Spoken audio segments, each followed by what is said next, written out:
The following segment is sponsored by Northwest Honda Dealers. I think it's kind of one of those things that's like, it's really bubbling up under the surface, but like no one's really talking about it. When he entered middle school, I would say, and then definitely by his 7th, 8th grade year, it was pretty evident that he was struggling with anxiety, scared to go to school, stomach aches, crying at night. There have been youth that are as young as like 8 or 9 that are, really struggling with their mental health. The problem is larger than any one person or one group. I think a lot of the time, kids' problems are kind of seen as like not as big as other problems. Like, you don't have to deal with taxes, you don't have to deal with like working and stuff, so it's kind of like brushed to the side. Recognizing what's going on is just part of it. Well, that's a little preview of something we've been working on for quite a while now. And after months of preparing, we think it's finally time to share it with you. It is called Kind is Better, an in-depth look at mental health and how it affects kids in our community. We know this is a complicated topic, and we know the stories will be sometimes tough, and the conversations we have with your kids afterward might be even tougher. But our goal is simple. We want to use our platform to end the stigma around mental health issues and help you as parents help your kids navigate these complex topics. Every Thursday, you're going to see stories about a wide range of topics relating to youth mental health, either from me or from K2's Genevieve Rayom. And Genevieve normally reports in the mornings, but joins us now. So I just shared with our audience the what. Now you tell us about the why. Well, there are too many people who feel alone in their mental health battle. They say the discussion around mental illness isn't authentic enough. There's a stigma around mental health. And what's been so alarming to learn is how young those struggling are.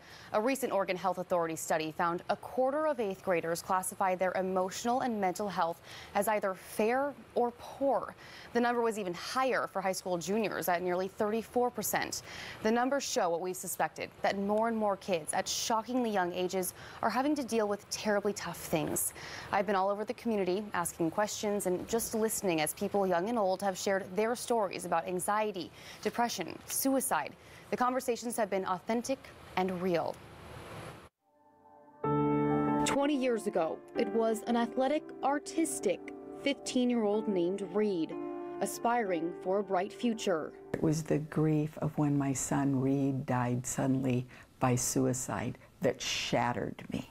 10 years ago, it was a wife and mom. This is probably my favorite picture of her ever. Battling bipolar depression. She was extremely thoughtful, extremely caring, extremely lots of things, and at the end, extremely sad. They're both gone.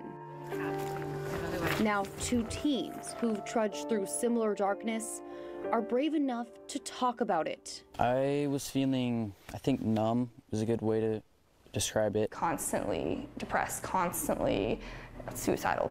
According to the National Alliance on Mental Illness, 1 in 5 adults struggle with mental illness. Suicide is the 3rd leading cause of death in youth 10 to 24. And half of lifetime cases of mental illness start before kids can drive. I think we're definitely in a crisis right now. Here in Clackamas County, we've had so many suicides this year and so many youth suicides. 19-year-old Kay Cole's anxiety started at 4. Her depression, roughly a decade later. The worst time of my life was freshman year. It completely takes control of you.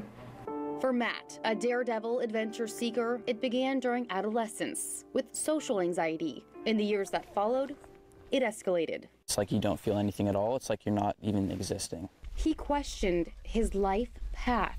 And I was just existing, but I didn't want to, but I just was. Both these teens found help in different ways, but they admit so many others around them are lost. Matt estimates about half of the kids in his high school struggle with anxiety or depression. There's a lot of people that don't talk about it and are scared. Repeatedly, people told me society is not addressing it in the right way. You wouldn't judge yourself for having cancer, and so don't judge yourself for being depressed. And the experts agree, saying our future relies on smashing the stigma. The reality is, we all have physical health, we all have mental health. It's cyclical, our physical health, and for all of us, so is our mental health. Some days are better than others.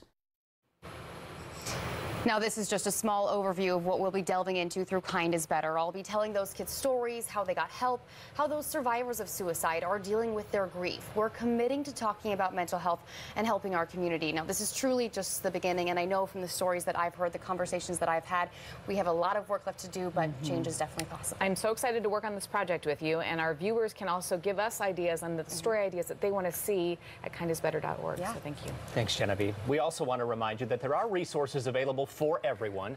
The main one is the National Lifeline. Their number's on your screen, 1-800-273-8255. There is also a local confidential teen-to-teen helpline called Youthline. That number is 877-968-8491.